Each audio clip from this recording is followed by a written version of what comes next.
ಮಾದಕ ವಸ್ತುಗಳ ವಿರುದ್ಧ ಲಕ್ಷ್ಮೇಶ್ವರ ಪೊಲೀಸರು ನಡೆಸಿದ ಕಾರ್ಯಾಚರಣೆಯಲ್ಲಿ 1,18,250 ರೂಪಾಯಿ ಬೆಲೆಯ 2 ಕೆಜಿ 365 ಗ್ರಾಂ ಗಾಂಜಾವನ್ನು ವಶಪಡಿಸಿಕೊಂಡು ಮೂವರು ಆರೋಪಿಗಳನ್ನು ಬಂಧಿಸಿದ್ದಾರೆ.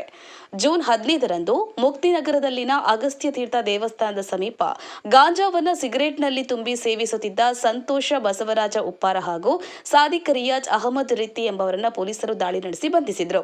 ಈ ಕುರಿತು ಲಕ್ಷ್ಮೇಶ್ವರ ಪೊಲೀಸ್ ಠಾಣೆಯಲ್ಲಿ ಎನ್ಡಿಪಿಎಸ್ ಕಾಯ್ದೆ ಅಡಿಯಲ್ಲಿ ಪ್ರಕರಣ ದಾಖಲಿಸಲಾಗಿತ್ತು. ಪ್ರಕರಣದ ತನಿಖೆಯನ್ನು ಮುಂದುವರೆಸಿದ ಪೊಲೀಸರು ಜೂನ್ 18ರಂದು ಗದಗದಿಂದ ಲಕ್ಷ್ಮೇಶ್ವರಕ್ಕೆ ಬರುವ ಮಾರ್ಗದಲ್ಲಿ ಗಾಂಜಾ ಮಾರಾಟ ಮಾಡುತ್ತಿದ್ದ ಆರೋಪಿತರಾದ ನಾಗರಾಜ ದೊಡ್ಡಪ್ಪ ಮುತ್ತಗಾರ, ಪ್ರಶಾಂತ ಕರಿಯಪ್ಪ ಕಟಗೇರಿ ಹಾಗೂ ಗಂಗಪ್ಪ ಬಾಬು ನಾರಾಯಣ ಚವಾಣ ಅವರನ್ನು ಬಂಧಿಸಿದರು.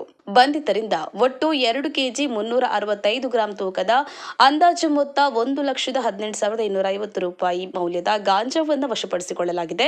ತನಿಖೆಯ ವೇಳೆ ಪ್ರಕರಣಕ್ಕೆ ಎನ್ಡಿಪಿಎಸ್ ಕಾಯ್ದೆ 1985ರ ಕಲಂ 20ಬಿಯನ್ನು ಕೂಡ ಸೇರಿಸಲಾಗಿದ್ದು, ಆರೋಪಿಗಳನ್ನು ನ್ಯಾಯಾಲಯಕ್ಕೆ ಹಾಜರುಪಡಿಸಲಾಗಿದೆ.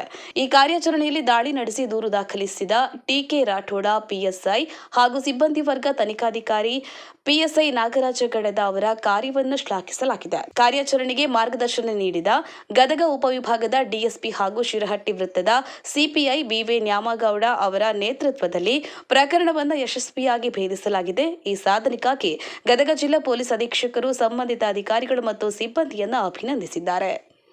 ಗಾಳೆಪ್ಪ ಎಚ್ ಹರಿಜನ್, ಲಕ್ಷ್ಮೇಶ್ವರ. ಜೈ ಭೀಮ್ ನ್ಯೂಸ್ 24x7 ಇದು ಬಹುಜನರ ನ್ಯಾಯಕ್ಕಾಗಿ.